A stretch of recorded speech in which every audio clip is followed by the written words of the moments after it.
Upon the death of her father in September 1895, Mary T. and William Poindexter became owners of this property, now situated by what was then the Gulf Coast and Santa Fe Railroad, which was created in 1881 and in operation by 1882. In 1896,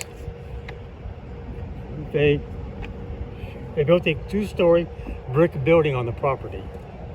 The bricks were fired in the local brick factory.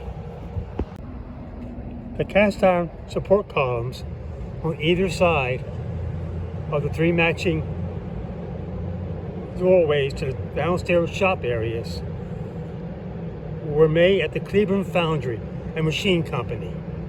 The details on the column are in the Eastlake style. Each one has a star and crescent.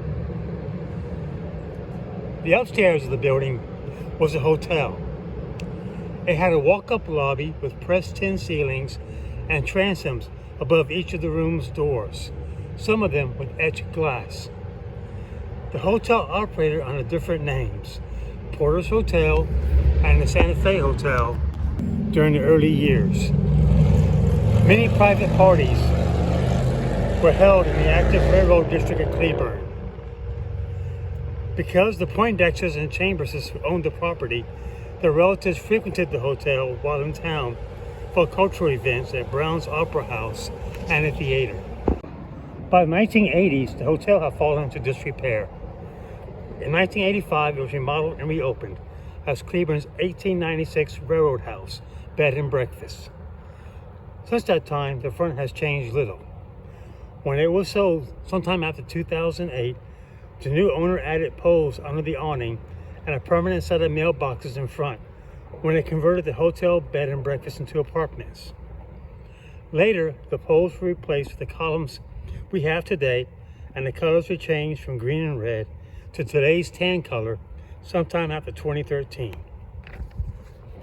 At one time, there was a barber shop on the left side of the first floor, a cafe in the middle, and a laundromat on the right. Later, the laundromat was replaced by a railroad museum.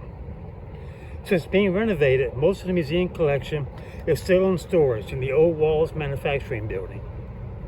A few pieces are in the Cleburne Railroad Museum. This large Amtrak sign, a vintage never electrified switch lantern, a framed painting of a train crossing the desert, with emphasis on the red caboose, are example items from that museum. The backside has undergone several changes over the years. An addition was added to the ground floor middle storefront, and balconies have changed several times over the years. The Sanborn map for 1921 shows it had both a first and second floor wraparound awning around the front and right side of the building.